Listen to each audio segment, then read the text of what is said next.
get by. It resides between my eyes. Walk through the fire, came out better on the other side. See, life's like a beach if you find the sand. And right now, I feel like 100 grand. You are listening to Inspired Insider with your host, Dr. Jeremy Wise. Dr. Jeremy Wise here, founder of InspiredInsider.com, where I talk with inspirational entrepreneurs and leaders. Today is no different. I have Adam Radulovic and from XL.net. And Adam, I will formally introduce you in a second. I always like to point out other episodes of the podcast people should check out. I did one with Oren Klaff, which is interesting. He wrote Flip the Script and Pitch Anything. And it was when I did my intro with him, Adam, he challenged me on. It was really interesting. I tell people, watch the intro because he talks about some topics on status alignment. Okay. And so he definitely challenged me to, I think he was using what he does in the book, which is just making sure he had status alignment. So it was just fascinating. And I like his books and his content a lot. From the agency side, this is part of the top agency series. I had Jason Swank on. He built up an agency to over 8 figures, sold it, and now he's been buying up agencies. So it's interesting to hear his journey and what he did differently the second time around now. And Todd Taskey was interesting. He has the Second Bite podcast. He kind of pairs agencies to private equity and helps agencies sell. And sometimes he finds that people make more on the second bite than the first. And we're going to talk about acquisitions. There's upsides and then there's some downsides too, which you've experienced on the other end with XL.net. So we'll chat through that, but check out more episodes on InspiredInsider.com. And this episode is brought to you by Rise 25. At Rise 25, we help businesses give to and connect to their Dream 100 relationships. And how do we do that? We actually help you run your podcast. We're an easy button for a company to launch and run a podcast. We do the full strategy, accountability, and the full execution. So, Adam, we call ourselves the magic L's that work in the background to make it look easy for the company and the host. For me, the number one thing in my life is relationships. I'm always looking at ways to give to my best relationships. And I found no better way over the past decade than to profile the people and companies I most admire on this planet and share with the world what they're working on. So if you've thought about podcasting, you should. If you have questions, you can go to rise25.com. That's actually how I met Adam through Rafi Arbel, who runs Market JD. And he's like, Adam is just a giver. And he said, when I got off the phone with him, I took 3 pages of notes and Rafi's like a really established business owner, seasoned entrepreneur. And he's like, I got off with Adam and I had pages of notes and there's so much I learned from him. I need to introduce you. I'm like, that was very kind of him. Done deal. He really set the bar high now. So let me formally introduce Adam. As I mentioned, he's founder of XL.net, amazing domain name. So if you want to buy it for like 10 million, he'll probably sell it. Maybe. No, not even. It only comes with this company. So, but he's the founder and president of XL.net. They're an outsourced IT department for small businesses. And their unique business alignment department and process basically helps companies remove technology issues. They apply technology to help XL that company's business goals. That's what they do. And he's also former director of Divine Parlano, which is a software company that broke down communication silos in Fortune 500 companies to optimize knowledge worker effectiveness. That company, Adam co-founded and was acquired by Microsoft in 2007. So, Adam, thanks for joining me. Yeah, pleasure to be here. Honor to have you interview me for the podcast. And God, that bar that he set is pretty high. So I hope I can get halfway up. I'm looking forward to it. I know our previous conversation, I also took a bunch of notes. So he was not lying. Start off talking about XL.net and what you do. Sure. At a high level, we're an outsourced IT department for small, medium businesses. We tend to gravitate to the ones that are trying to change their business to accomplish something different or more. Typically that's growth, but not exclusively. And we see technology that in the past has been an obstacle for businesses. And my dream, my passion was to help other entrepreneurs remove those obstacles so they can achieve their goals. And technology just happened to be an area of expertise and an area that I knew was lacking and causing people to slow down their business. So that's what we focused on. We have a unique you already mentioned. We remove 80% of the problems from happening in the first place by a simple auditing approach and department that just focuses on looking for nonconformities and fixing them. I promise you in this, I'm going to make Adam tell some breach stories. So stay tuned to some crazy stories, because I'm sure he's experienced, a lot of things that we probably never thought are possible. And it's probably scare me a little bit, but that's okay. Sometimes when that happens, we take action. What's interesting, Adam, is I feel like you've really honed in on who an ideal customer client is for you. And that's what it's allowed you to continue to grow and scale. Talk about that process and who is an ideal customer and how you've honed in on that. Sure. Initially, it started more for what drove me and my passion, which after working with Fortune 500 companies, I knew that wasn't it. I wanted to work with organizations where families are part of it. You build relationships. It's more of a human experience instead of a transactional, bureaucratic, paper pushing, money making machine. And so from early days, we gravitated to organizations that had less than 250 employees, typically even less than 150, because you have this bond, this tribal experience when you work with those organizations. Now, there really wasn't rocket science how we got to narrowing the scope of exactly what we're looking for, except initially we just helped everybody.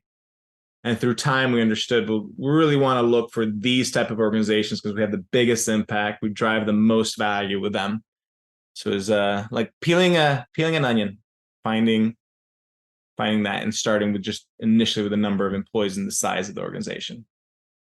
So now when you think of that, and I like how you kind of break that down, which is there's a size, but then there's like who you have the biggest impact for and drive the most value for. Because when we were talking to you, there's specific industries and 24/7, that you serve certain pain points. So talk about some of those things that you have found you serve best for.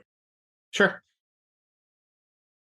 The core of it is an organization that depends on technology, that the employees there have to utilize technology in order for that business to operate. So that's our first really key requirement, because our unique and our value is really geared towards removing problems. If you can remove problems, somebody depends on technology, that productivity goes directly back and making that business just that much more efficient. So that's the key one. The other ones are more secondary. So we have a couple of secondary ones. The 24/7 that you mentioned, 24/7, 365. From the early days, I came from the investment banking world. I wanted to be able to offer that level of service. So initially, we came out as 24/7, 365. I had no idea how complicated that's going to be ultimately to manage 5 live shifts to deliver that service and account for PTO and sick days, et cetera, and still provide it. But that's another secondary. And our final secondary one is our security management. We went through a 5-year process to be certified by the International Standards Organization. It's called ISO 27001. And as far as we know, we're the only one in the greater Chicagoland area that's ISO 27001 certified, which just means that we're credible and audited and our ability to manage security on us and on behalf of our clients. Talk about customer support, right? You mentioned 24/7 shifts. How do you manage and how do you think about customer support in the company? Because I know companies, I go on their website, I can't even find an email address, right? Or a phone number. So how do you think about customer support? Customer support is the number one experience for all of our clients. Ultimately, clients might initially, purchase or sign up with an IT firm because of price or some mentioned features, but the experience is predominantly based around how they're being supported. And our philosophy is, because we have that audit process that removes most of the problems, that by the time you get to our service desk, we already felt like we failed somewhere to prevent that problem in the first place. So if you do come to us, we want that experience to be white glove, perfect, as close to ideal as we can possibly get, because we already feel like we missed the mark preventing it. And so we have enough capacity in order to be able to handle the busy times, which you might be surprised, maybe not, but typically are Monday mornings and immediately after a holiday. So we have to be able to handle, after Thanksgiving, after New Year's, when people come back, sometimes of weeks of not working, all of a sudden they forgot their passwords. They don't know how to use an application because they haven't touched it in 2 weeks. We have a massive influx of issues, and be able to account for that and handle it. It takes a lot of planning. It's like a jigsaw puzzle, a 3-dimensional jigsaw puzzle to get that to work. We'll talk about early on, because one of the things I know you said, if you were to go back early on, you would have spent more time on processes. Yes. Talk about the processes that you think about and put in place from the customer support end, and like the 5, you said the 5 live shifts. Mm-hmm. Now, do you want to hear more about the processes we author on the behalf of our clients and supporting them, or our internal processes around running More internal service desk? Internal? Yeah. I'll tell you the journey. The journey was a really painful journey. And I hope anyone that listens to this avoids this painful journey. The first part of the pain is you need to start from day one. When you're the first person in the business, it's going to feel like a waste of time. And it's going to feel like you don't need to document these procedures because they're in your head. You know exactly how to do it. Well, the problem is, at some point, if you want to scale and add a second person, you're going to have to spend that time and teach them. And the written procedure, when you actually write it out, has a lot more steps than you realize just assumptively doing on your own. So I'd say first step is document it from day one. So we went through, and once we realized we need to start documenting these procedures, we build up a wiki, if anyone's even familiar with that term. We build up a wiki of all the procedures, and I wrote 70 or 80% of those procedures. Well, after a few hundred of those, you no longer as an individual have the time to go back and keep them updated. So what happened was, initially, as I was authoring, a couple of us were authoring those procedures, it took off, and ExcelNetter started looking at those procedures, and it really helped us move forward as a procedure and process-driven company, until we got to hundreds, and those procedures became old. And when people looked at them, they said, well, this procedure no longer matters. And instead of, from time to time having a procedure that doesn't matter, when more than half of them are antiquated, people gave up. They gave up on going to the wiki and even looking procedures. They just knew, oh, old procedures, I'm not going to look at that. And so we had to tear it all down and start back up again. And we used a particular tool that made it easier than a wiki. But our first step was training 100% of ExcelNetters to be able to themselves author governance, author policies, procedures, and processes. I'm sure there's an approval process that's built in, so it's not that anyone writes it and so I'm automatically in production. But 100% of ExcelNetters at that point were trained in writing procedures, and today 100% of ExcelNetters write procedures. So when we launched it, we trained everybody, and then we just pulled in policies, got people comfortable using the system and authoring policies, because everything starts with the policies. And then we pushed that down to develop our procedures. And the first place we looked was the wikis. We go to our, at that point, it's probably 1,500 to 2,000 different wiki articles. And we just one by one would take and freshen them so it's relevant today and move it. Did you use a certain software to move them onto a platform from the wiki? Yeah. We use a product called Sweet Process. Mm-hmm. There's other ones. We use Sweet Process. We love it. You do? Yeah, I've had Owen on the podcast before. He's awesome. I agree. His stuff is great. Sweet Process is just an amazing, easy to use platform. So you're probably smiling as I'm going through the description. Today, we have probably about 3,000 pieces of governance that are written, but it sounds overwhelming. It's not, because it's departmentalized. So every department has there's a very few number of procedure or policies they have to focus on, and more procedures. And we've developed this quarterly process where every department goes through and reviews as a team all of their policies, processes, and procedures. And what's happening now is that we're more pruning what we put in place, and not many new procedures. And I know this is a long-winded answer to your question, but we're not developing many procedures anymore. Very few. What we're doing now is refining what we have in place. Talk about the shifts. How do you coordinate it with different time zones, people? Where are the people located for the shifts? And because I'm sure you spend a lot of time organizing that. Sure. When I initially thought of 24/7, I thought of 3 shifts. What you miss with 3 shifts is, what about vacations?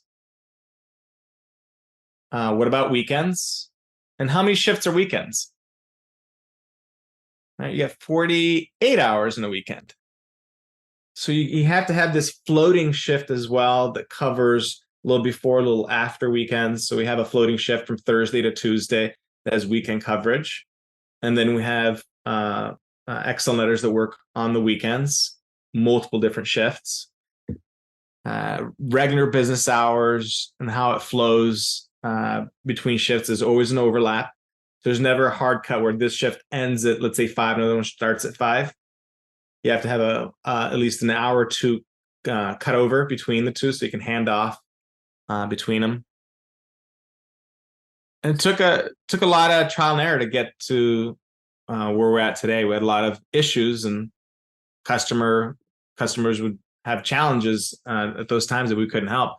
We had to really start shifting the shifts in a way that PTO wouldn't impact it and surprise sick days wouldn't impact it. So there's no shift that we are just accounting on one person. The next level got more complex. Is great. That's service desk and that's regular support. But what about escalations? What about management? So we had to start building these layers of escalations across shifts and supervision and management across shifts as well to get to where we're at today. So to cover all this, when you think of regions or countries that because obviously, you could have US, but people, it's harder if they're working in the middle of the night. Yeah. It's really hard to find people that are willing to work 11 p.m. and 7 a.m. in the US that are qualified. Very tough. So we have 3 different countries that we operate in today. US is for the regular business hours shifts predominantly. And then Serbia and Philippines for the other shifts. And what we're trying to match is that people, for the most part, are working in their daylight hours. Do you still have family or friends? Do you have friends or family in Serbia? Yes, I still have family in Serbia. So you can't tell, but you might not be able to tell. English is my second language, and I do still have family in Serbia. Came in US in 1988. So with sourcing talent from Serbia, is that people you knew, or did you just have to go about like anyone else from scratch, not knowing anyone? Unfortunately, the latter. I really had to go and look because I was gone for so long.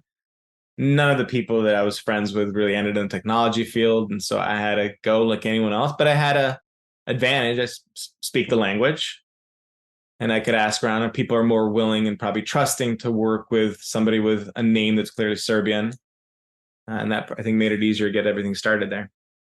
So your background, were you born here, or when did your parents come over here? Sure. I was born in Ithaca, New York. My dad was a professor of thermodynamics. And then when I was a year and a half, I think my parents wanted both my brother and I to get a Serbian upbringing, to experience what they experienced. And so we went back to then Yugoslavia before the war. So went back to Yugoslavia and then returned to Provo, Utah in 88. And how long were you there in Yugoslavia? About nine and a half years. What was it like there at the time? Really different than now. It's the community aspect was not something that I've experienced in the US since. Right. I think the communism or socialism, whatever it was called at that time, really did make everybody feel like they're on the same level. And you could be friends with anybody. You have the knock on the door and somebody wants to borrow an egg or some sugar. You knew everybody's names, and it was so for me, it was very warm socially to be part of it. At that point, it was a clean country. Capitalism didn't enter in yet either. So it was very government controlled. My fondest memories were from vacations. So you're probably familiar with the European vacations of August. So we'd go the full month of August on the Adriatic coast, and I'd spend a month on the beach. It's interesting, Adam, when on the surface with your background, your dad's a professor of thermodynamics. You studied computer engineering at Michigan. Mm-hmm. I'm thinking, oh, professor, not necessarily like entrepreneur, right? But when you look at, I know you've shared in the past things like you would charge people to take their garbage out. You had a shaved ice business. You had multiple businesses throughout your life. Was that just inborn, or were your parents kind of pushing you to explore delivering value in the way of entrepreneurship? Yeah, my parents didn't push me in anything in life. My parents just kind of loved me and helped me wherever I needed help. So it was all driven by me. And if I have to go back and think through, I believe it was just getting to America. I went from a socialist, communist country, whatever you want to call it, to America, and all of a sudden, money was something that was important. And then where I came from, it just wasn't. It didn't enter into conversations. What was important was science and engineering and community. That's what people focused on. And I came here and I was inundated with just commercials and lotteries. And I remember I saw, what was it? Some lottery comes in the mail. You won $1 million, and I was so excited. I went to my parents. The sweepstakes or whatever it was. Some sweepstakes, yeah. And I was so excited. Look, we won $1 million. And somewhere around there, that I think in my head, it triggered that I want to run a business. I want this freedom of running my own business, and I want to be able to buy candy. Like, that's where it really started as a kid. I want to be able to buy my own candy. And so I figured out how to make money just doing that. We were, before we hit record, talking about red ocean. Yeah. Talk about the red ocean for a second. So the concept of red ocean is any industry that's just full of competition. And I think the phraseology comes from a red ocean when sharks are just feeding on bodies, and the bodies in this instance are just businesses that seem to offer the same exact service as everybody else. There's a lot of blood in the water, and you have to take clients from each other. There's no green field, nowhere new to go. And then the opposite, I think, is blue ocean, where more of your challenge is describing what you're offering, your value proposition, because nobody's looking for it. You have to go and evangelize the value that you're providing. I think both have pros and cons, but we're in a very mature red ocean right now. So then how do you differentiate and get past that? It's hard. It's really hard. I'll give you an example. So we absolutely have uniques in the market, and our core unique, this audit process, that we have a separate department that performs the audits and fixes nonconformities and reduces 80% of the problems that happen with clients. Well, how do you convey that to a prospect? Well, you can do what I'm doing. You can verbally describe it. But what prevents your competitors from just saying the same thing? Nothing. So this journey that's been happening over the last 14 years, we were built this way from the get-go. From day one, we wanted this service to reduce problems, to audit, to remove obstacles for the entrepreneurs and business owners and small business employees. And that was the passion. That's what we want to do. So we built it, and initially it was proactive. It was proactive IT. And then competitors would start saying, hey, we're proactive too. And we're proactive because, well, we have monitoring in place. Well, that's like saying a fire alarm is being proactive. No, it's not being proactive. You're just reacting faster. Nothing. You're not stopping the fire. You're just saying, oh, look, there's a fire over there. So we had to go through this education process saying, well, monitoring is not proactive. Talk about some of the misconceptions. So like, yeah, monitoring is not proactive. What are some of the other misconceptions of statements? Sure. That just setting technology up correctly once, even the right way, is being proactive. All right, we came in and we migrated you now to Office 365, and we set all the security features correctly. Great. The minute you stop, the minute you're complete, new technology can change and cause that previously correctly set up system to no longer be correctly set up. So there's this constant work of going back on technology and seeing how it's set up and making changes to prevent problems from happening. The second misconception is the one I hit initially, is the monitoring. That monitoring and looking for problems after they happen is being proactive. Absolutely necessary. You want your technology provider to detect the problems before employees have to fully experience it. But that's still not preventing. You're still experiencing that problem. And as quickly as you can resolve it, that negative experience is still pushed down to that organization.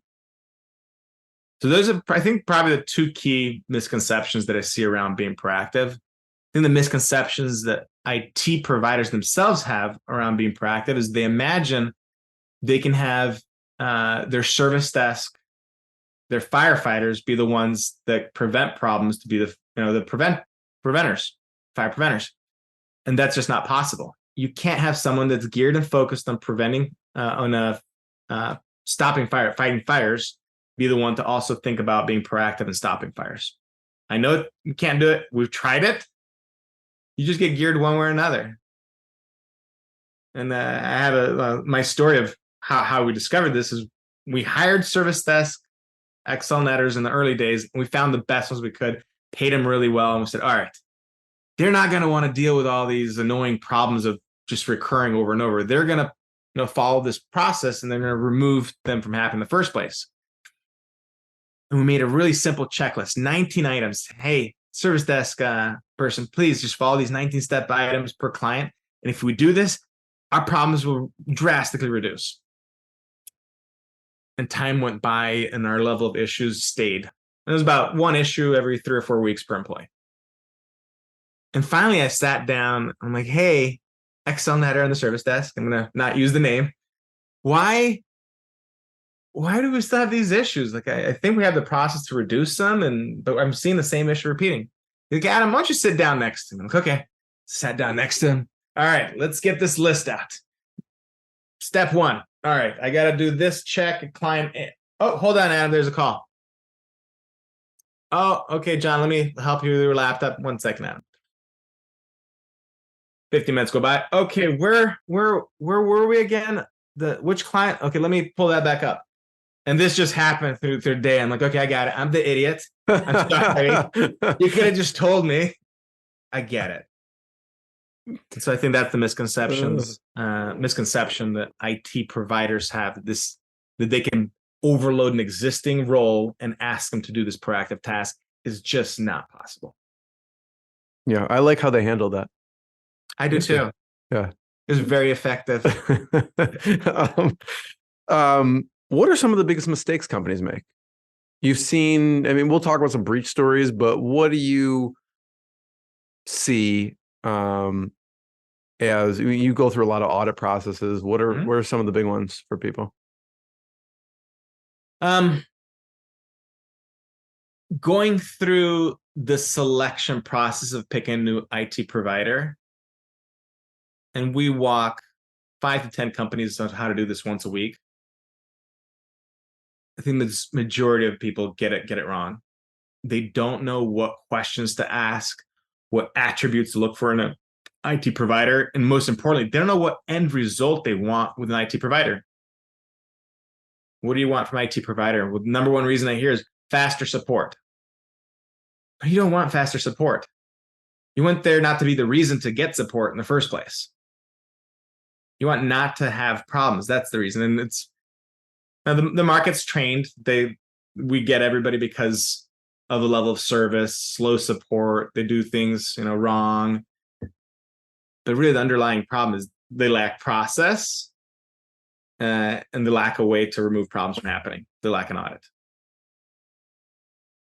It And makes so me get these new providers, and they get the same result, and they're frustrated again. So I see sometimes people go through 3-4 providers in 5 years, and their challenges. We are more like our audit process. It costs. There's more labor. A separate department goes into audit the environment. Costs more, but that's what has the biggest bang for the buck if they're dependent on technology. If I can remove 80% of problems happening in that business, I know they'll be able to accomplish more as a business, but they're going to have to marginally invest a little bit more for that to happen. So they're asking the question, how fast is your support? Yeah. So what questions should they be asking them?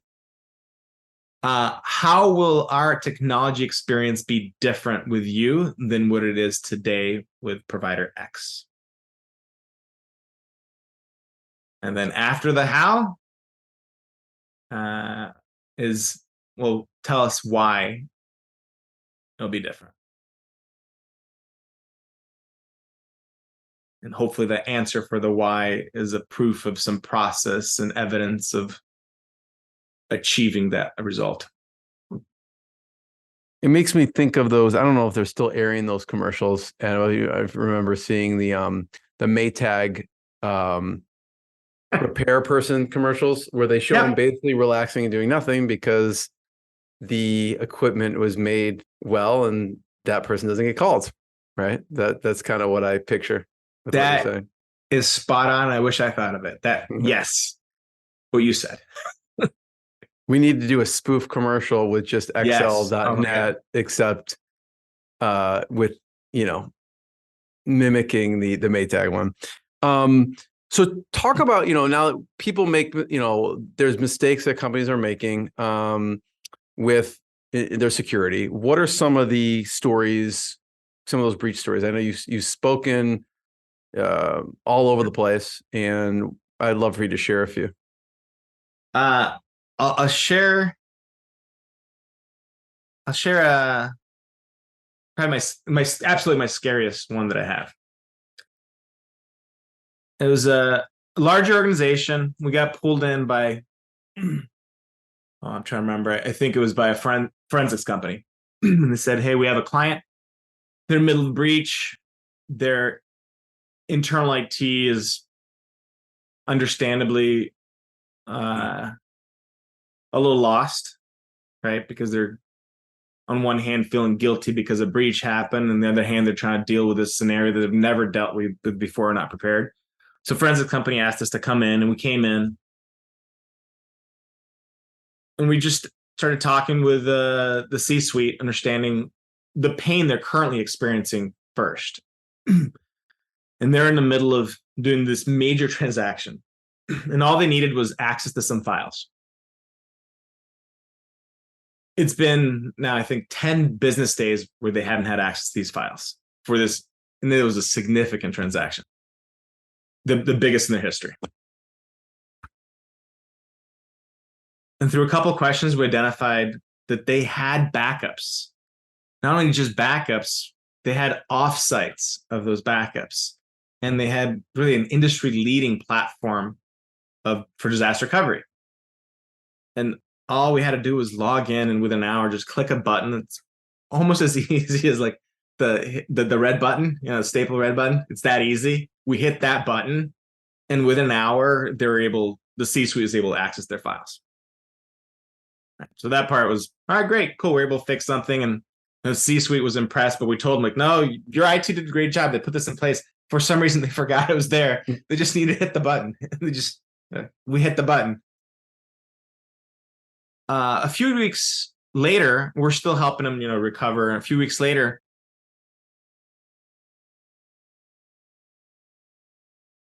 we started having the people that were part of this breach response team, they started receiving emails. And they started receiving emails from the assumed hackers, the threat actor. And what the emails had was, there were individual emails. So, hey, Mr. Attorney or Mr. Forensic Expert, we know where you live. Here's a picture of your home. We know the car that you drive. Here's what it is. Get your client to pay or else. Now, I don't know why we didn't receive emails like that. Maybe we got involved a little bit later than everybody else, but it clearly escalated the game to a level that we've never experienced before, where I felt at risk. And from then on, I realized that even during these breaches, the only way we can communicate is through anonymous email services. That it can't be known that we're helping organizations. The Excelnet name can't be out there, that we're helping these organizations. That's probably scariest. So how did they get resolved? It was a bluff. So the hackers were not paid. The systems were recovered from, with clicking that red button. And the IT ultimately, we helped them. They got organized and they were fine. We left them. We had to make a couple of changes. One, which I'm sure everyone's tired of hearing, but the way the hackers got in was the lack of multi-factor authentication, their email platform. So that's the other button we hit. We asked the C-suite, give us permission. We're just going to enforce this multi-factor on everybody right now and just stop the bleed. And sure, there's going to be some negative operational impact, but at that point, they were past that being the big issue. So we hit the second button, and now that they had that hole fixed. That was it. We hit two buttons. I'd love for you to talk about tech stack for a second. Okay. What you like. You mentioned Suite Process. What are some other software tools either you use internally with the company or externally? Sure. You want me at like the marketing tech stack? Yeah. Stack? Sure.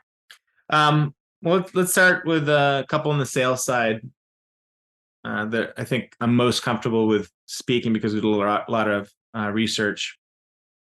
Our CRM, antiquated, but we're in Salesforce. We selected Salesforce and we're using it from day one because of their integrations at that time with almost every other system that could be integrated with CRM. And it's still true today that Salesforce.com is more integrated than any CRM platform out there. I think HubSpot is a really good second. And if we had to reselect a CRM today, it'd probably be HubSpot. The second tool is for our salespeople and customer service that allows us to dial through relatively quickly on either clients or prospects when we're seeking some kind of information. That tool's Phone Burner. It really makes it pretty easy to manage that process for small, medium business. Prior to that, we had another provider, InsideSales.com, that I think just swam up and said, we only want large organizations, and started cutting out small, medium businesses. So we looked at every single offering on the market. And there's not that many. At that time, there was about 13, and we selected Phone Burner. It was Ring Central in the running? At that point, it was not able to do dynamic lists for dialing. I think that killed out most competition, the ability to have these dynamic lists, which is really required if you have more than one person dialing. Right, so they don't clobber each other and dial the same person twice in 5 minutes. Those are probably the key ones on the sales side. One that goes between sales and marketing, Apollo IO, great for a database of contacts and emails of who to prospect to. their competitor Zoom Info, I just didn't have a good experience working with their salespeople. I felt like they were just in it for themselves and they know how to sell stuff and they really didn't care about me, which I just completely realized when the salesperson told me they weren't willing to do something because they'd get the small commission check. It was just, changing the payment schedule. Okay, well, I got it. So we went to Apollo. For retargeting, we use ad roll. So retargeting is when someone either comes through your sales process or visits your website, some way you've already engaged with them once. Retargeting allows you to continue to engage with that prospect, and typically through ads or marketing or emails. SEMrush, to analyze the performance of search engine optimization. So to see when people search in Google, why they're coming to you and how your competitors are doing, and even your clients. We frequently use it with clients that are just curious about their own SEO performance and working with marketing agencies. We show them how to use SEMrush so they're equipped to be able to speak the same language and see the results themselves. I'm probably missing a couple. Those are the fresh ones that come off the top. Those are good ones. What do you use? Do you use internal communication with the team? Do you use Slack or anything like that, or no? So if you go back to my introduction, the company, and we co-founded, it was a group of 8 of us. We put together that organization. Microsoft bought it. It's part of Microsoft Teams. Nothing bad to say on Microsoft Teams, except that user interface for group collaboration and group communication, they just didn't do a good job. Very inefficient screen real estate. So we use Slack, and we have a significant number of bots, integrations, some that are third party, some that we had developed ourselves. So it serves as a hub and spoke communication platform for us. So everything goes into Slack from all the other systems and can come from Slack outward. Talk about running a SaaS company versus what you run now. Because it seems like I would think, oh, Adam's going to go off and start another SaaS company and sell it. Yeah. Instead, he wanted to make it hard on himself and get a lot of people. Yeah, my background was software development before, and I loved creating technology. I moved over to this world because I more enjoyed people than I did technology.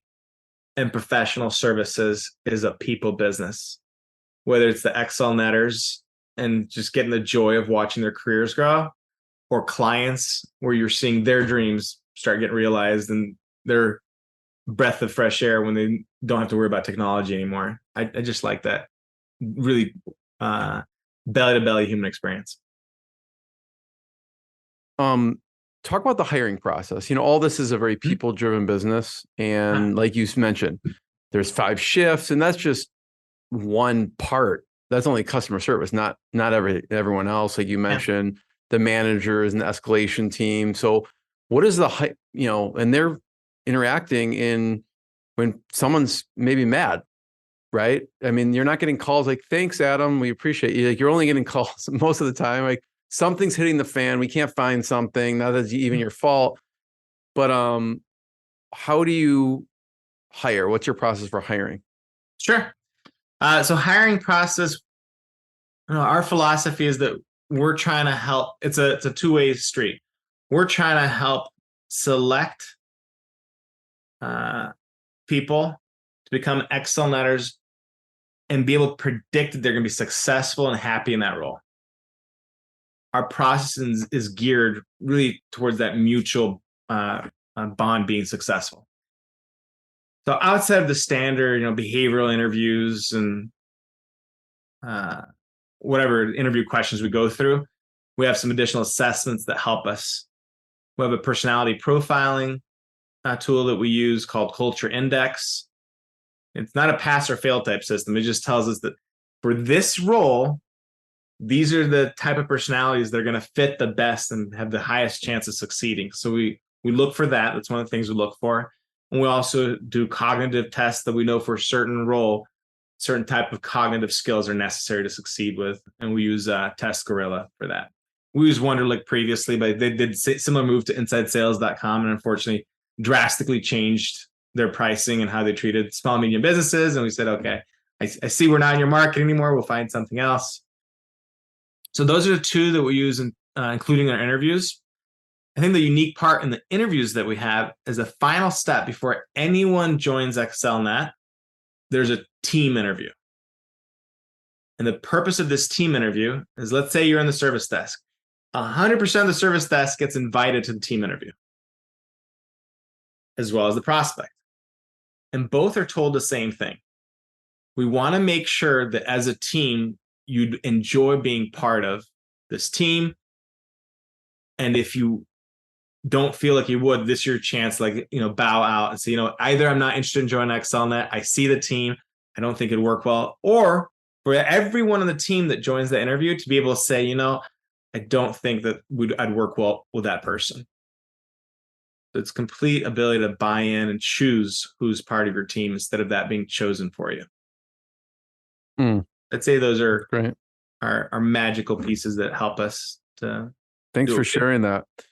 You mentioned Tuscarora and you had Wonderlic and it got purchased and it wasn't the greatest experience. That also happened with another provider that you had. And so you help a consulting company, and something similar happened in that scenario. Yeah. We're in a red ocean. I think I mentioned we're in the very mature red ocean. So what happens in red ocean? All you can do is take clients from each other and merge and acquire. So we had one of our competitors get acquired. Actually, had a number of our competitors get acquired by the same entity. And we got a call or inbound marketing lead and started talking to this consulting company. And they said, Adam, the company we were with previous to acquisition, it was a great service. And I knew that company, and I echo that. Like one of our competitors that I felt was the best in terms of service and culture, and just loved that organization. He said, we were with that organization that you knew, Adam. Its service went from A to F, and it's been that way for months.